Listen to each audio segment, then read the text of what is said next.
ప్రార్థించుదాము. పరిశుద్ధుడా, ప్రేమగల తండ్రి, కృపగల దేవా, శ్రేష్టమైనటువంటి దైవిక వాక్కును మేము ధ్యానిస్తూ ఉండగా నీ వాక్యపు వెలుగులోనికి మా ప్రయాణము కొనసాగుతూ ఉండగా నీ బలాన్ని, నీ శక్తిని, పరిశుద్ధాత్మ నడిపింపును మాకు అనుగ్రహిస్తూ వాక్యము వింటూ ఉండగానే స్వస్థత, ఆరోగ్యము, దీవెనలు, మీ ముఖ దర్శనము మాకు అనుగ్రహిస్తూ మరొకసారి లోతైన విశ్వాసంలోనికి మేము ప్రయాణించలాగున సహాయం చేయగలరంటూ క్రీస్తు నామమున వేడుకొంటున్నాము తండ్రి, ఆమేన్. దయచేసి కూర్చుందాం.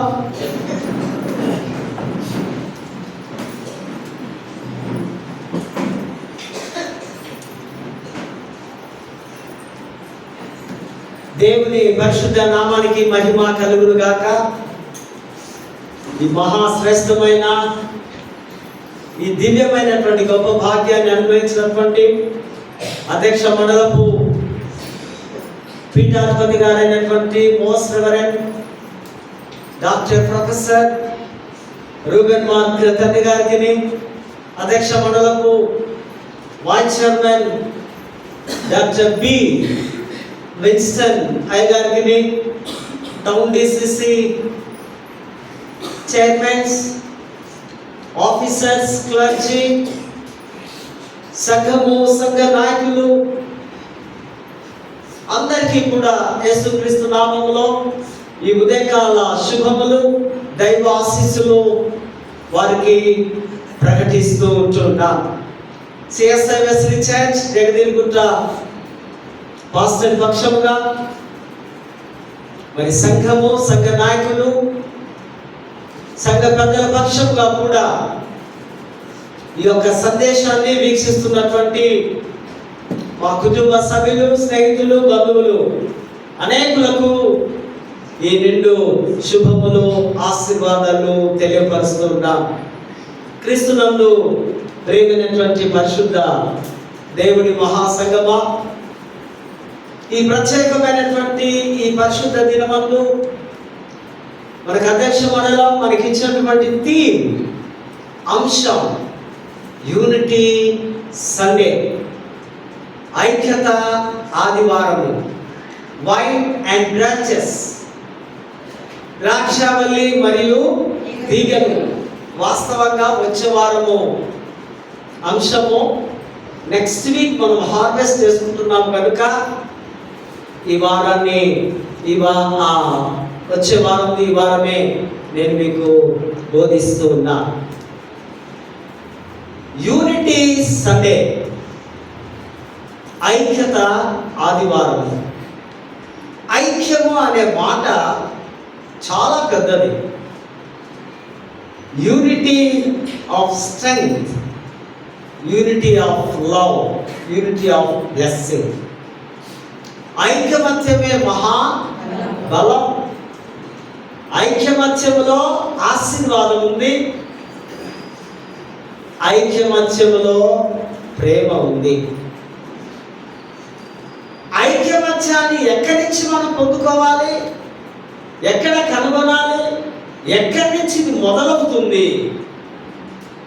భయముతో, భక్తితో, శ్రద్ధతో సిలువను చూస్తూ నన్నే చూడాలి. పదే పదే పదే చెప్తాను. దిక్కులు చూసి ఉన్నారా? మీ మైండ్ అంతా ఒక సెకండ్ బయటకు వెళ్తారు.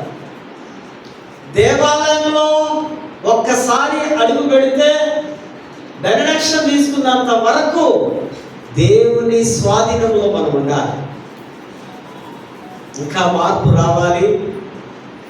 ఎన్నో సంవత్సరాల నుంచి మార్పు కొరకు క్రైస్తవ నాయకులు, గురువులు ఎదురు చూస్తున్నారు. దయచేసి బియ్యలో జాగ్రత్తగా వాక్యాన్ని విందాం. ఐకమత్యము కుటుంబంలో నుంచి రావాలి.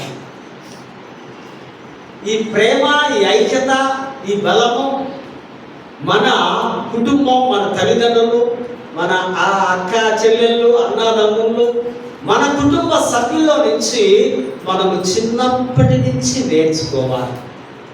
ఐక్యంగా పెరగడం, ఐక్యంగా ఆలోచించడం, ఐక్యంగా జీవించడం.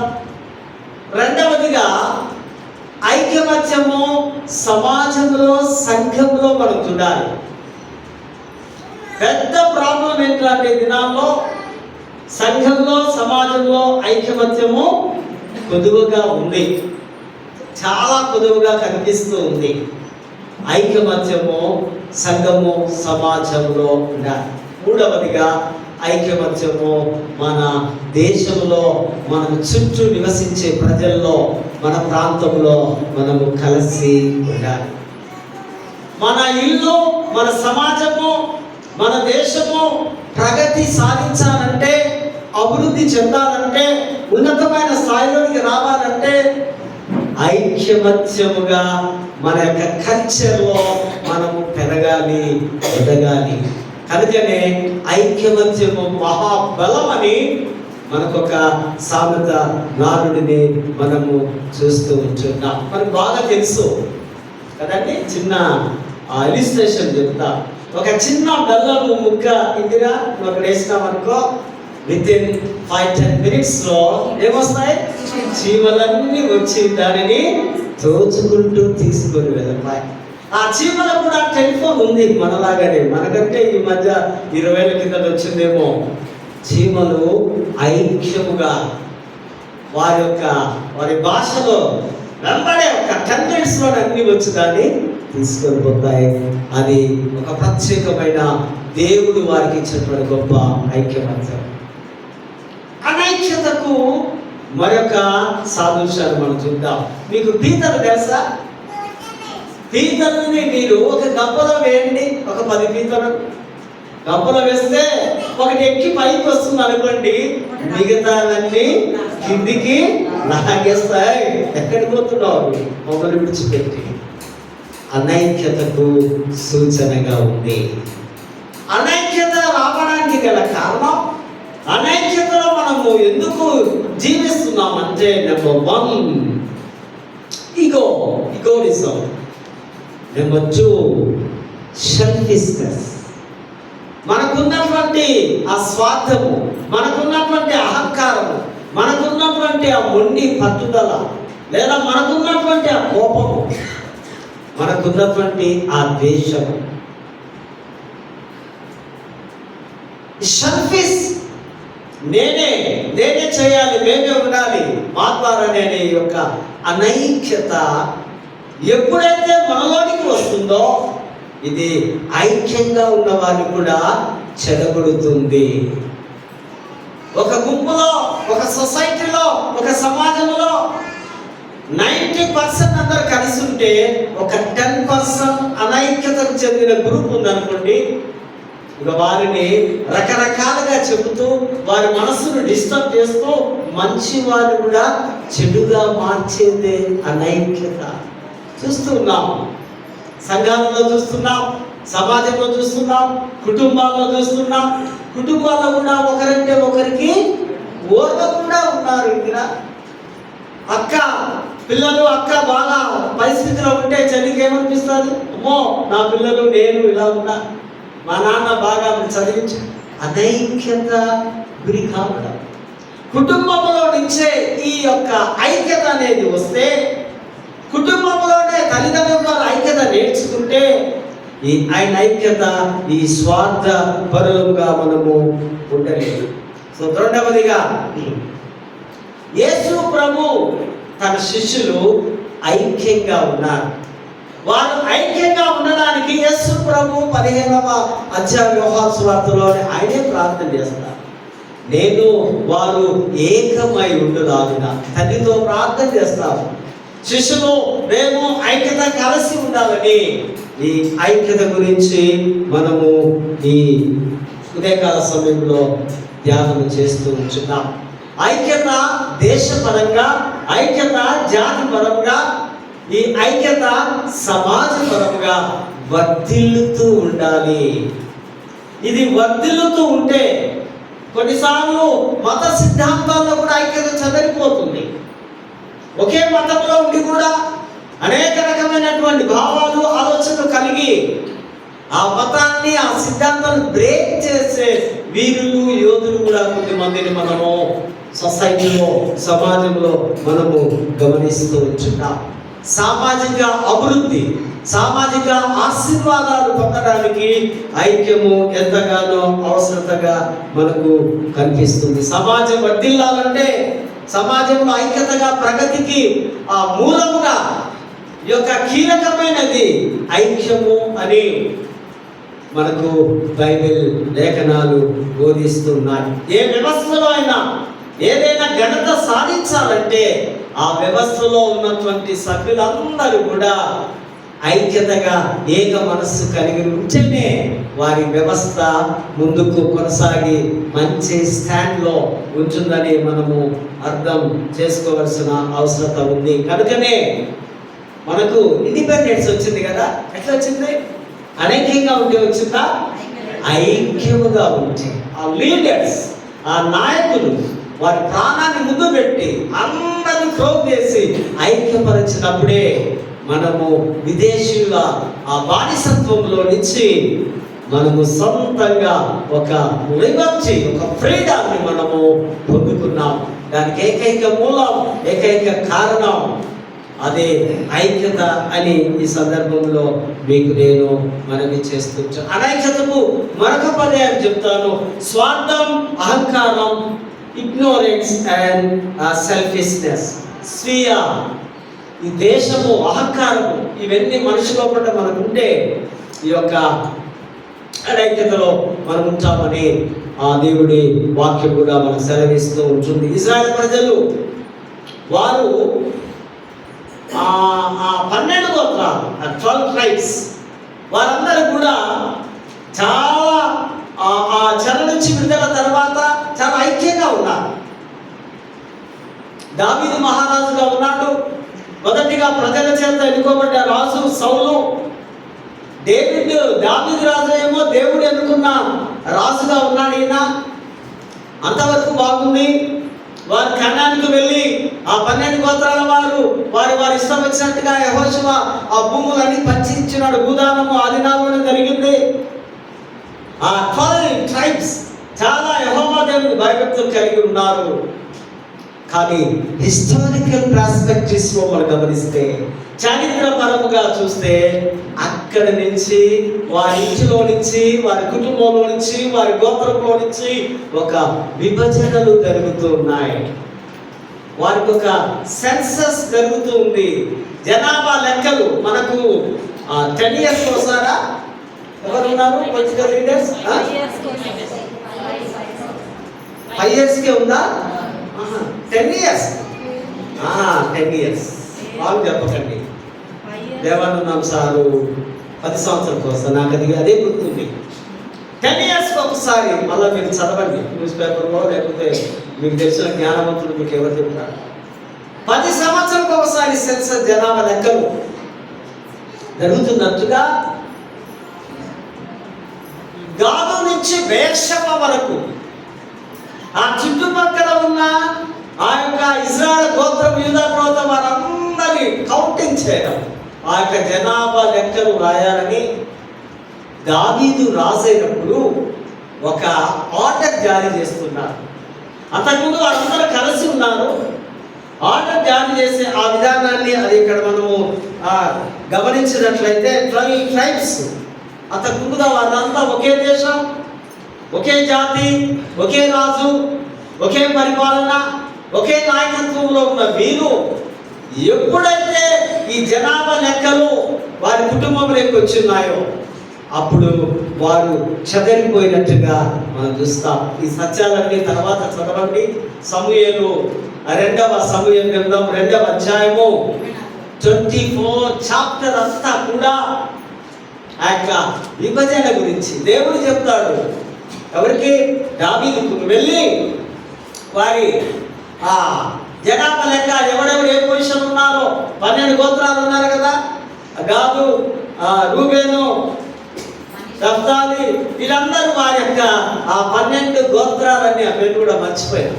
ఆ గోత్రాలంతా పేర్లు, వారి యొక్క పిల్లలు ఎంతమంది ఉన్నారో నాకు కౌంటింగ్ కావాలి, నాకు అవసరం ఉంది అని అన్నప్పుడు వీరు 9 నెలల 20 రోజులు.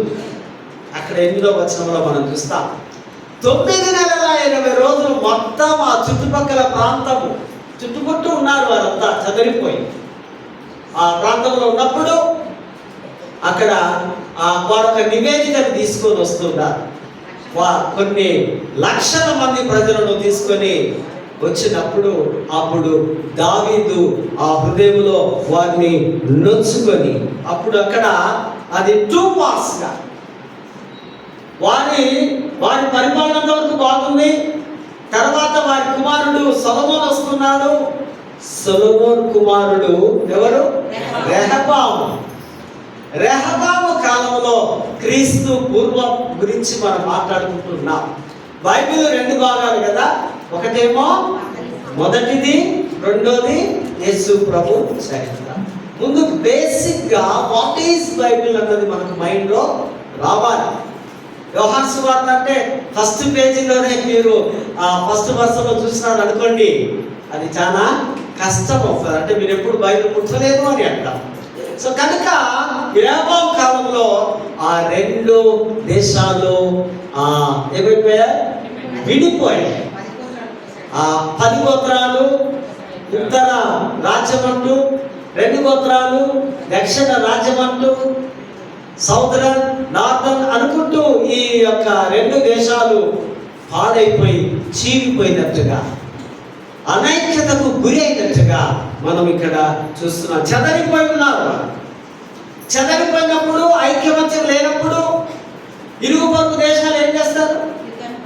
దానికి యుద్ధానికి బయలుదేరారు. ఎందుకురా అంటే నీకు బలం లేదు, నీ కుటుంబంలో నీకు బలం లేదు, నువ్వు ఒంటరిగా నా చేతికి దొరికినావు, నేను ఏమైనా చేయగలను. నీకు తెలుసా, గ్రామాల్లో ఒకప్పుడు 10 మంది 12, 13 పిల్లలు చుట్టుపక్కల ఆవులోని వాడక్కడ ఇక్కడ వాడెక్కడ, ఏ మట్టేది కానీ ఏ గొప్పవాడు కానీ మన మీదకి కొట్లాటకు యుద్ధానికి రావడానికి భయపడతారు. కారణం వాళ్ళకు ఇలా కుటుంబ బలం ఉంది, పిల్లల బలం ఉంది. ఇప్పుడు పిల్లలు లేరు, ఆ బలం లేదు. 25-30 ఏళ్ళు కూడా ఏ బలం లేకుండా తింటూ ఉన్నారు. సో కనుక ఈ బలహీనపడిపోయాయి. శత్రు దేశాలు వచ్చి వారి మీద యుద్ధము చేయడం. ఎప్పుడైతే అనైక్యతతో ఉంటామో, ఎప్పుడైతే ఐక్యతలో నుంచి బయటికి వస్తామో, అప్పుడట మన మీదికి ఆ శత్రు దేశాలు వచ్చి, కనుక మనకు వారు వచ్చారు. ఎంతమంది వచ్చినారు? పారసీకులు వచ్చినారు, బబులోనీయులు వచ్చినారు, పారసీకులు వచ్చినారు.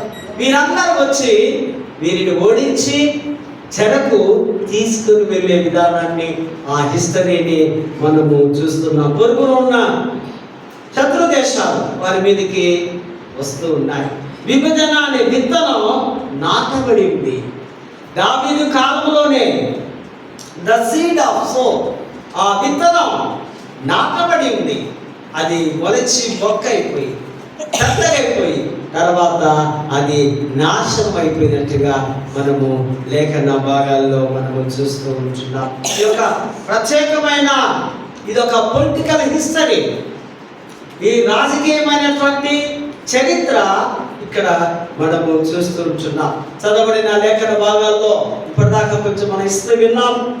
లేఖన భాగంలో చూస్తే నరపుత్రుడా అనే మాట ఎహెజ్కేలు గ్రంథంలో చూస్తాం. మనం నరపుత్రుడా లేచి నిలబడు, నరపుత్రుడా ఇదిగో ఆ కర్రను తీసుకో, ఇంకొక కర్రను తీసుకో, ఆ 2 తునకలను తీసుకో, ఆ 2 తునకల మీద ఒకదాని మీద ఆ యొక్క ఎఫ్రాయిము ఇశ్రాయేలు యొక్క గోత్రాల పేర్లు రాయి, మరొక దాని మీద యూదా వారి యొక్క పేర్లు రాయి. ఆ పేర్లన్నీ రాసి ఆ 2 తునకలు కర్రలను చేత పట్టుకొని ఏకము చేయి. విడిపోయిన వారు, చెడిపోయిన వారు, పగిలిపోయిన వారు ఏకము కావాలి దేవుని యొక్క నామమున. ప్రవక్త ప్రవచిస్తూ ఉన్నాడు, ప్రవక్త మాట్లాడుతున్నాడు. ఈ ప్రవక్త చెరలో ఉన్నటువంటి ప్రవక్త, చెరలో ఉంటూ ప్రవచించే ప్రవక్త. చెరలోనే వారికి ఆయన 11 సంవత్సరములు చెర నివాసంలో ఉన్నాడు. కనుక ప్రవక్త దేవుని పిలుపు విని ఆ యొక్క పిలుపు ద్వారా ఆయన సమాధాన ఆ యొక్క ప్రవచనాన్ని తెలియపరుస్తున్నారు. నెబుకద్నెజరు రాజు యొక్క 3 దశలుగా 3 times అటాక్ యెరూషలేమును 3 సార్లు ఆయన అటాక్ చేసినట్టుగా ఒక్కొక్క టైంలో ఒక్కొక్కరిని తీసుకొని వెళ్ళడం. ఫస్ట్గా దానియేలును వారి స్నేహితులను, తర్వాత యెహెజ్కేలును, తర్వాత ఇర్మియాను, తర్వాత కొన్ని వేల మందిని, లక్షల మందిని ఆయన తన చెరలోనికి తీసుకొని వెళ్ళడం. చెరలో వారందరూ ఎన్ని సంవత్సరాలు ఉన్నారు? 70 సంవత్సరాలు ఉన్నారు. మొదటి చెర 605 క్రీస్తు పూర్వం, రెండవ చెర 597, మూడవ చెర 586. అది ఫైనల్. అప్పుడు ఆయన యెరూషలేము దేవాలయం అంతా నేలమట్టుకు చేసి ఆ గోడల మీద ఉన్న బంగారం అంతా, ఆ సొలొమోను రాజు మనం ఎట్లా ఇప్పుడు ప్లాస్టింగ్ చేస్తున్నారు కదా, సిమెంట్ వేసి ఆ స్పెషల్ ఇసుకతోటి, మెత్తని ఇసుకతో, ఆ విధంగా బంగారం పూసి పెయింటింగ్ చేస్తున్నాడు. అక్కడంతా బంగారం బాగా విస్తారంగా దొరుకుతుంది. మనకే ప్రాబ్లం బంగారంతో కదా. సో ఆ బంగారు ఆభరణాలు, రకరకాలైనటువంటి వస్త్రములు అన్ని తీసుకుని వెళ్ళాడు. 3 times వెళ్ళాడు. కనుకనే దేవుడు చెప్తాడు, 2 కర్రలు నువ్వు తీసుకోవాలి, దాని మీద వారి పేర్లు రాయాలి, ఆ 2ని ఒక చోట చేర్చి నీ వారిని అతకబెట్టాలి. ఈ 2 కర్రలే ఒకటైపోయినాయి. అది సెలబ్రేషన్ అయిపోయింది, అదొక వేడుక అయిపోయింది. కనుక చెదరిపోయిన వారు లేదా తిరిగి రావడానికి ఇదొక ప్రవచనాలు ఈ ప్రవక్త రాస్తున్న. 2 జనాంగాలు ఒకటిగా ఏకము కావడం, ఐక్యము కావడం. వీరు 2 ప్రజలుగా 2 దేశాలు కారు. ఇక నుంచి వీరందరూ ఒక్కటే. ఒకప్పుడు విభేదాలు ఉన్నాయి, ఒకప్పుడు సమస్యలు ఉన్నాయి, ఒకప్పుడు ఆ గూడు చెదిరిపోయింది. కానీ ఇప్పుడు మాత్రం దేవుడి యొక్క ప్రవచనము ద్వారా తిరిగి వారు ఏకనమవుతున్నారు. లేఖనాలు నెరవేర్చబడుతున్నాయి. 1848 మే 10న చాలా మంది యూదులు యెరూషలేము దేవాలయానికి వెళ్ళి ఉన్నారు. అదేవిధంగా మనకు మన పిఎం మన్మోహన్ సింగ్, నేను అనుకుంటా 2002-04 ఎప్పుడు అయ్యారు గుర్తులేదు. సో మన్మోహన్ సింగ్ గారు ఈ యూదులను అందరినీ ఢిల్లీలో చెదరిపోయిన వారు, ఇప్పుడు మొన్నదాకా గుంటూరు ప్రాంతంలో కూడా యూదులు ఉన్నారు, గాంధీస్. ఆ ఢిల్లీ ప్రాంతంలో ఉన్న యూదులను ఒక స్పెషల్ ఫైట్ అరేంజ్ చేసి ఆయన వారి స్వదేశానికి పంపించారు. ఒక మంచి బహుమానాలు ఇస్తూ, మీరు మా దేశంలో ఎంతకాలం ఉన్నారు, మీకు ఇష్టమైతే మీ దేశానికి వెళ్ళండి. వారు ఆ చెదరిపోయిన వారందరూ కూడా తిరిగి వస్తూ ఉన్నారు. పాట కూడా ఉంది కదా, ఆ యూదులంతా తిరిగి వస్తూ ఉన్నారు. సో కనుక ఈ 1948 మే 10న ఆ దేశానికి ఒక ఇండిపెండెన్స్ వచ్చినట్టుగా చరిత్ర మనకు తెలియపరుస్తుంది. ఇక వీరంతా మేమే ఈ విభజన కారణం, మేమే ఒకప్పుడని వారు రియలైజ్ అయిపోయి I am the reason for that situation అని ఒకరికొకరు అర్థం చేసుకొని పశ్చాత్తాపం చెంది తర్వాత మా పితరులు చేసిన పనికి మేము శిక్షణ పొందామని గుర్తెరిగి నేడు ఇంచుమించు 70% ఆ యొక్క యెరూషలేములో యూదులు ఉన్నట్టుగా మరి మనకు సెన్సస్ చెప్తూ ఉంది. ఇంకా 30% వారు కంప్లీట్గా వెళ్ళాలి. అప్పుడే అక్కడ 2వ దేవాలయము, యెరూషలేము దేవాలయము కట్టబడుతుందని పండితులు అభిప్రాయాన్ని మనం చూస్తూ ఉంటున్నాం. కీర్తన గ్రంథంలో కూడా చూస్తే 133వ కీర్తన, సహోదరులు ఐక్యతతో జీవించడం వలన కలుగు లాభం. మనం జీవిస్తున్నామంటే కొన్ని లాభాలు కావాలి. ఆ లాభాల్లో మనం చూస్తాం. ఈ లాభాలు ఎట్లా వస్తున్నాయి అంటే, యెరూషలేము దేవాలయానికి సంవత్సరానికి ఒకసారి, ఖచ్చితంగా ఒకసారైనా లేదా 3 సార్లు వారు యెరూషలేము దేవాలయానికి ఈ యూదులందరూ విజిట్ చేయాలి. ఈ 3 పండుగలు 3 సార్లు కంపల్సరీ. 3 పండుగలు ఉన్నాయి. పస్కా ఉంది, పర్ణశాల, హార్వెస్ట్, పులియని రొట్టెల పండుగ. ఇవన్నీ మీరు ఆ పండుగలకు వెళ్తున్న సందర్భంలో యెరూషలేము దేవాలయంలో మన జగదీరి గుట్ట ఏ విధంగా హిల్లో ఒకలాంటి ఎత్తుగా కొండ మీద ఉందో, యెరూషలేము దేవాలయం కూడా ఒక ఎత్తైనటువంటి పర్వతం మీద ఉంది. సో వారు దీని యాత్ర కీర్తనలు అన్నారు. యాత్ర కీర్తనలు అంటే పాటలు, కీర్తనలు అంటే స్తుతి పాటలు, స్తుతి గీత పాటలు పాడుతూ వారు వెళుతూ ఉంటారు. యూదులు చాలా ప్రాముఖ్యంగా అందరూ పరిశుద్ధత కలిగి, ఐక్యత కలిగి, ఒకరి మీద ఒకరు ప్రేమ కలిగి వారు ఐక్యంగా వెళ్తున్న సందర్భాన్ని మనం చూస్తాం. ఇక్కడ ఐక్యమత్యం వల్ల వచ్చే లాభాలు ఏంటంటే శాంతి, సమాధానం, సహవాసం. ఈ సహవాసంలో ప్రేమ.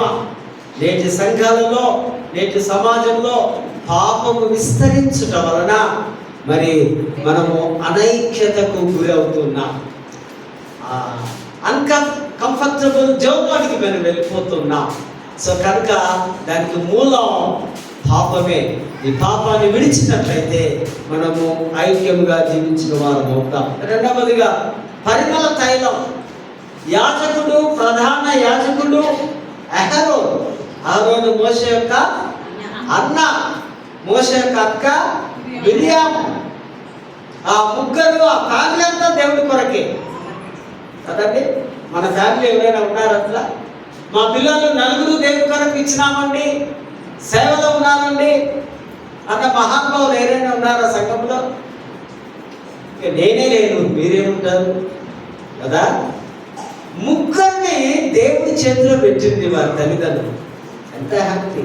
ముగ్గురు 3 పనులు చేసుకుంటూ ఐక్యంగా. పరిమళ తైలము, ఈ సువాసన, ఈ నూనె అభిషేకము చేసే నూనె. అభిషేకించబడి ప్రత్యేకించబడ్డవాడు ఈయన. ఏదో ఆషామాషి మీలాగా కూర్చొని ఉన్న వ్యక్తి కాదు. ప్రధాన యాజకుడు, తమ్ముడేమో ద గ్రేట్ లీడర్. ఆయన గొప్ప నాయకుడు. ఆయన నడిపిస్తూ ఉంటే మధ్యలో ఆరాధనలు చేసుకుంటూ వారికి అన్ని విధాలుగా ప్రభు వల్ల అన్ని చేస్తూ దేవుని యొక్క ప్రేమను పంచిపెట్టి బలులు అర్పిస్తూ వారిని పాపం క్షమించి దీవించేవాడు అహరోను, ఈ ప్రధాన యాజకుడు. ఆయన మీదికి తల మీద నుంచి ఆ కాలుగోటి వరకు ఆ యొక్క అభిషేకము, తైలము, పరిమళ సువాసన, నూనె ఇది మనము చూస్తున్నాం. ఇది పూర్తిగా దేవుడికి అంకితమయ్యే స్థితి. ఈ యాజకుడు, ఈ ప్రధాన యాజకుడు, ఈ దేవుడి సేవకుడు దేవుడికి మాత్రమే అంకితం అవుతాడు. ఆయన ఆ స్థితిని చూపిస్తుంది ఇక్కడ 2వ వచనంలో. 3వ వచనంలో మనం గమనిస్తే హెర్మోను పర్వత దృశ్యం, మంచు అనే చల్లని దీవెన సంఘము పైన దేవుడు కుమ్మరిస్తూ ఉంటాడు. హల్లెలూయా. సంఘంలోనికి వచ్చి దేవుడి ఆశీర్వాదాలు తీసుకున్నప్పుడు ఈ దీవెన అనే మంచు సియోను కొండ నుంచి, పరలోకము నుంచి మన మీదికి దిగి వస్తూ ఉంది. అది అక్కడ ఇది సియోనులో నుండి కురుస్తూ ఉంది. ఇది చల్లటి సేదతీర్చే మంచు మన మీదికి వస్తుందని కీర్తనకారుడు దావీదు భక్తుడు రాస్తున్న మాటని ఇక్కడ మనం చూస్తూ ఉన్నాం. ఆ పత్రికా పాఠంలో కూడా మనం చూస్తే చాలా బాగా రాస్తున్నాడు పౌలు రాస్తున్నాడు, మీ శరీరం ఒకటే, మీ శరీరానికి శిరస్సు యేసు, మీ యేసు ఒక్కటే. నీ శరీరానికి, నీ జ్ఞానానికి, నీకున్న సమస్తానికి బాస్ ఆయనే. ఆయనతోనే మనం నడవాలి, ఆయనలోనే మనం జీవించాలి. ఆయన ఇక్కడ కొన్ని శరీరానికి శిరస్సు క్రీస్తు, ఓ మనిషి దేహం, అవయములు అన్నీ కూడా క్రీస్తుకు సంబంధించినవే. మన శరీరంలో ఉన్న భాగాలు అవన్నీ వాటి ధర్మం చొప్పున పని చేయాలి. ఈ కళ్ళు చూడాలి. కళ్ళు చూడకుండా కళ్ళ గంతలు పెట్టుకొని నల్ల అద్దాలు పెట్టుకొని ఎక్కడ చూడను అనుకుంటే నీకు శూన్యం, ఏమీ కనిపించదు, నువ్వేం పని చేయలేవు కదా. కళ్ళు లేకపోతే ఏం చేస్తావు? నీకు చేతులతో నువ్వు కష్టాతీతం చేయాలి, నువ్వు పనులు చేయాలి. ఆ చేతులు ఉండి కూడా నేనేమి చేయలేను, కాళ్ళు ఉండి కూడా నేను దేవుడి గుడికి రాలేను, కళ్ళు ఉండి కూడా వాక్యము చదవలేను, ఆ పనులు నేను చేయలేను, అనైక్యతకు ఇవి గురిగా ఉన్నాయి. మీ గుండె ఉంది, గుండె పని చేయకపోతే, ఒక్క నిమిషం పని చేయకపోతే ఏమవుతావు? అయిపోతాం. నీ కిడ్నీస్ ఫంక్షన్ చేయకపోతే, మనం తినే ఈ చెత్త ఆహారము, ఆ కలుషితమైన డ్రింకులు ఏమైనా తీసుకుంటే ఇవన్నీ శుద్ధి చేయడం, లంగ్స్ ఊపిరితిత్తులు గాలి పీల్చుకోవడం మానేస్తే మనము చనిపోతాం. ఏది డ్యూటీస్ అవి కరెక్ట్గా చేయాలి. శరీరంలో ఈ భాగాలు, ఈ ఆబ్జెక్ట్ ఇవన్నీ ఖచ్చితంగా చేయాలి. వీటికి పరస్పర సహకారంతో ఉండాలని పౌలు రాస్తున్నటువంటి మాటలు మనము 12వ వచనంలో చూస్తాం. 5వ వచనంలో చూసినట్లయితే యూదులమైన దేశస్తులైన వివిధ సంస్కృతిలో ఉన్న వివిధ హోదాల్లో విభిన్న రీతిలో ఉన్న వారు ఎవరైనా సరే ఒకే ఆత్మయందు, ఒకే బాప్తిసమందు, ఒకే రక్షణనందు, ఒకే దేవుడి యందు, ఒకే హస్త నిక్షేపమునందు మనము పరిశుద్ధాత్మ వరమును పొందుకున్నాం. హల్లెలూయా. పరిశుద్ధాత్మ వరం హస్త నిక్షేపణ ద్వారా, బాప్తిసము ద్వారా దేవుడు మనకిస్తున్నా. మన హోదాలు అక్కర్లేదా, మన స్థితిగతులు అక్కర్లేదా, మనం జాతి మత అవసరానికి అక్కర్లేదు. ఆయన నీ శరీరము ఆయన శరీరములో కలిసిపోవాలి. అందుకే అంటాడు కదా, ఏమన్నాడు ఆయన పౌలు ఫిలిప్పీ 1:21, నా మట్టుకైతే బ్రతుకుట క్రీస్తే, క్రీస్తు శరీరములో నేను పాలుభాగస్తుడుగా ఉన్నాను. ఈ గుడారం అంతా, నా శరీరం అంతా నా దేవుడిదే, నా యేసయ్యదే. కనుక నేను క్రీస్తుతో కూడా సిలువ వేయడానికి సిద్ధంగా ఉన్నాను, సిలువకు నేను వెల్కమ్ చెప్తున్నానని పునీత పౌలు చక్కటి మాటలను ఇక్కడ మనము గమనిస్తూ ఉంటున్నాం. 22వ వచనంలో శరీరం యొక్క అవయవాలు వేరు వేరు. సంఘంలోని సభ్యులు శరీరంలోని ఏదైనా ఒక అవయవుగా బాధ, నొప్పి, వేదన కలిగితే అది శరీరం అంతటికి కలుగుతుంది. ఇక నాకు ఈ ఫింగర్ ఇది ఇక్కడ నేను వెళ్ళిపోయింది అనుకుందాం, నొప్పి ఎక్కడికి వస్తుంది? శరీరం అంతా బాధపడి ఈ మాత్రమే రావచ్చు కదా. ఇదంతా ఆ శరీరం భాగం అంతా, ఆ హృదయం అంతా బాగా క్షేమంగా ఉండొచ్చు కదా. కానీ ఈ నొప్పి అంతటా వస్తూ ఉంది అని మరి దేవుడి వాక్యం సెలవిస్తుంది. దేవుడు ఇచ్చిన ఈ అవయవాలు, ఈ ఆర్గన్స్ ఇవన్నీ మనం జాగ్రత్తగా కాపాడుకోవాలి. ఆ చెడ్డ పనులు చేయడానికి వీలు లేదు, అసహ్యకరమైన పనులు చేయడానికి వీలు లేదు. ఎందుకంటే ఈ దేహాన్ని నువ్వు పాడు చేస్తే దేవుని ఆలయాన్ని నువ్వు పాడు చేసినట్లు అవుతావు. నీ శరీరము దేవుడిది కనుక నీ శరీరాన్ని నువ్వు శుభ్రంగానే ఉంచుకోవాలని వాక్యము సెలవిస్తుంది. స్వార్థల పాఠంలో కూడా మనం గమనించినట్లయితే యేసుప్రభు అద్భుతమైన స్టేట్మెంట్, నేను నిజమైన ద్రాక్షావల్లిని. తీగలు మీరు బ్రాంచెస్, మీరు తీగలు మాత్రమే. తీగలు ఎప్పుడు హత్తుకొని ఉండాలి. ఒక బిడ్డ చిన్న 1 year బేబీ ఎప్పుడు తండ్రిని హత్తుకొని ఉంటుందా? ఆ విడిచిపెట్టి ఇష్టానుసారంగా దొల్లుకుండా ఇల్లంతా పోతుందా? ఆ బిడ్డ తల్లి కొరకు పరితపిస్తూ ఉంది. మోడ్లో పారబుల్ ఇది. ఇందులో మనం ప్రత్యేకంగా ఈ యొక్క ఉపమానంలో గమనిస్తే ఫలించుట, ఫలవరి కావటం. నీ జీవితం నీవు ఫలించాలి, నీ కుటుంబం ఫలించాలి, నీ సంఘము ఫలించాలి, నీ దేశం ఫలించాలి, నీవు నివసిస్తున్న భూభాగం అంతా ఫలించాలి, పరమలితము కావాలి. జీసస్ ఈ చెప్తూ ఉన్నారు. ఇక్కడ యేసు ప్రభువును మనం ఒక మ్యాగ్నెట్గా తీసుకుందాం. మ్యాగ్నెట్ అంటే అయస్కాంతం. అయస్కాంతానికి ఒక పిన్స్ నీడిల్స్ వేసినారనుకోండి, ఏమవుతాయి? అతుక్కపోతాయి కదా. నువ్వు చేయబట్టి గుస్తే కానీ అది, నువ్వు ఎంత ఊపినా అన్నా కానీ అవి ఊడిరావు. కారణం బలంగా హత్తుకుంటాయి. Jesus is our magnet. ఆయన మనకు అయస్కాంతంగా ఉన్నాడు. మనమందరం పిన్నులుగా ఉండాలని ఆ మాట మీకు నేను తెలియపరుస్తున్నాను. శిష్యులు, ఈయన నిజమైన ద్రాక్షవలైతే శిష్యులు బ్రాంచెస్, కొమ్మల్లాగా తీగల్లాగా యేసు ప్రభువును హత్తుకొని ఉండాలి. యేసు ప్రభు ఇక్కడ 2 రకములైనటువంటి తీగల గురించి చెప్తున్నాడు. నెంబర్ 1 ఫలించే తీగ, నెంబర్ 2 ఫలింపని తీగ. ఫలించే తీగ అంటే యేసునందు విశ్వాసం ఉంచడం, ఆయనే దేవుడి నోటితో ఒప్పుకోవడం, బాప్తిజం తీసుకోవడం, ప్రభు భోజనంలో చేపెట్టడం, విశ్వాసంలో పరిపూర్ణంగా ఉండడం, మారు మనసు పొందడం కదా, 2 ఆజ్ఞలను పాటించడం, దేవుని ప్రేమిస్తాం. 2వ ఆజ్ఞ కొంచెం కష్టం కదా. ఇల్లు ఏంటి ఆ కష్టం? నిన్ను వలే, అవునా? ఈ 2 ఆజ్ఞలు ఇవన్నీ చేస్తే మీరందరూ ఎవరంట? ఫలించేవా, ఫలభరితం చెందేవా. అంటే సాక్షాత్తు యేసువలే జీవించేవారు. ఒక మాటలో యేసువలే జీవిస్తే మనం ఈ లోకం విడిస్తే ఎక్కడికి వెళ్తాం? పరలోకమేనా? పరలోకం ఉందా? యేసు ఉన్నాడా? ఈ కాన్సెప్ట్ మనకు అర్థమైతే మనము ఫలిస్తాం. నెంబర్ 2 ఫలించని తీగ.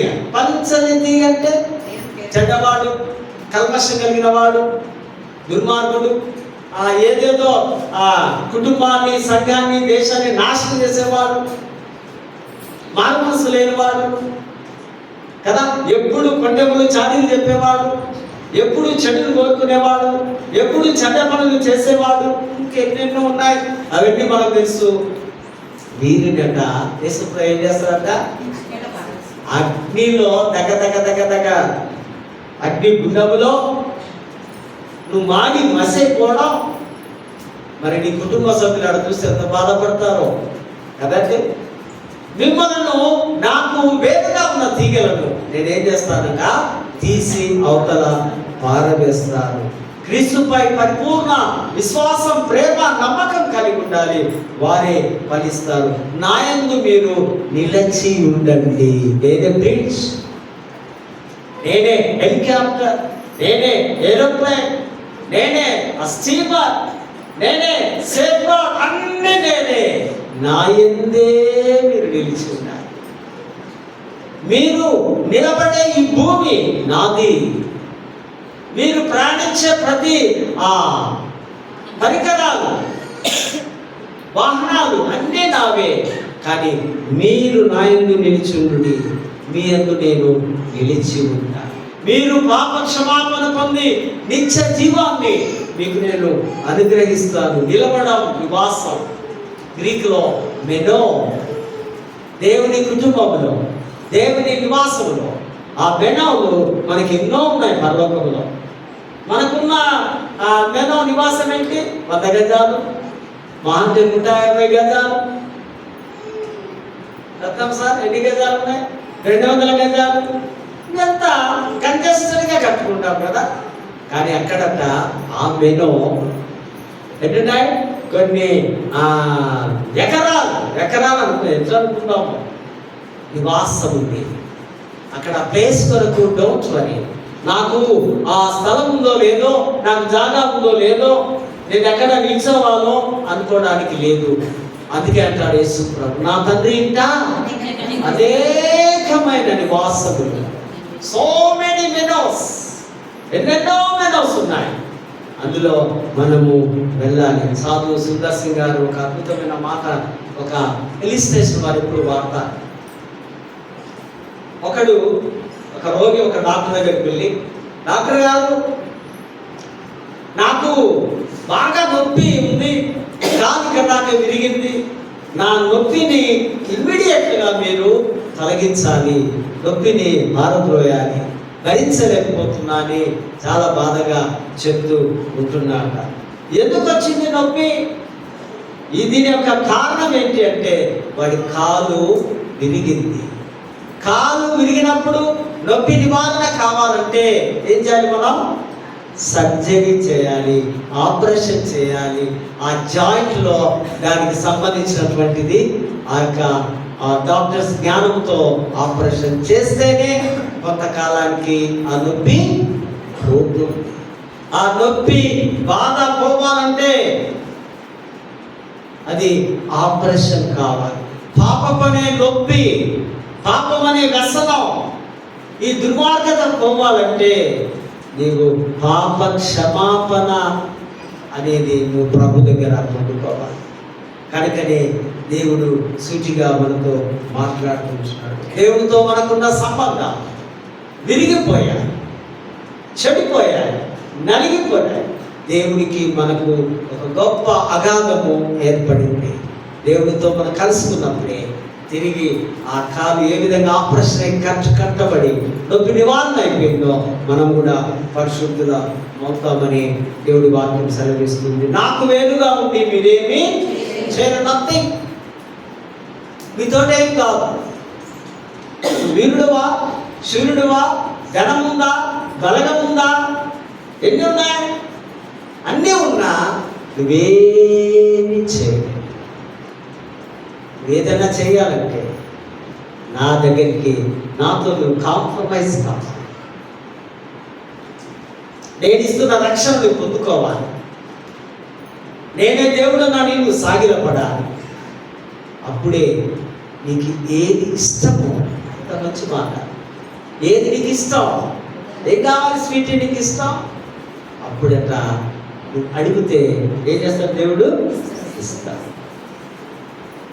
ఎప్పుడు? ఆయన యందు నీవు నిలబడాలి.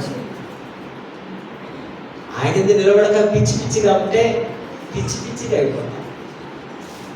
నీకు ఏది ఇష్టమో, నీకు ఇష్టం ఏంటి? ప్రభువా నాకు పాటలు రావు, పాటలు నేర్పించు, అది ఇస్తాం. ఏదో నీ సొంత కోరికలో, నీ సొంత ఆశలో కావు. ప్రభువా నాకు వాక్యం చెప్పాలి, నేను కూడా మా అయ్యాక గంట సేపు అని చెప్తాడు, నేను కూడా ఆ స్టాండర్డ్స్లోకి రావాలని నాకు నేర్పించు, అది నాకు ఇష్టం. ప్రార్థన చేయడం నాకు ఇష్టం, అది నేర్పించు. అవి అడిగితే నా నామమున మీరు ఏది అడిగితే అది మీకు నేను ఇస్తాను. వాగ్దానం ఉంది, ఒట్టి మాటలు కాదు. బైబిల్లో ప్రతి మాట, ప్రతి వచనం అది నిజమైంది, శ్రేష్టమైనది, ఘనమైనది. ప్రేమైనటువంటి వారు ఐక్యతకు సూచనగా సమాధానంతో జీవితం. ప్రభువా నీతో నేను కలిసి జీవించడానికి ఇష్టపడుతున్నా. నీ రక్షణలోనికి నేను వస్తున్నా. నీ సిలువను నేను ప్రతి దినము చూస్తున్నా. ఆ సిలువ ఎంతే మాకు నిరీక్షణ, ఆ సిలువే మాకు మోక్షం. సిలువలో మీరు కార్చిన రక్తాన్ని నేను చూస్తున్నానని ప్రాధేయపడుతూ, పశ్చాత్తాపడుతూ ప్రతిదినం ప్రభుని చూసినట్లయితే ప్రభు తప్పనిసరిగా మనల్ని తన కృపలో జ్ఞాపకం చేసుకొని మనం దీవించగలరు. అటువంటి కృప, పరిశుద్ధాత్మ నడిపింపు, దైవాశీస్సులు దేవుడు మనకు సమృద్ధివంతంగా అనుగ్రహించుకుంటారు.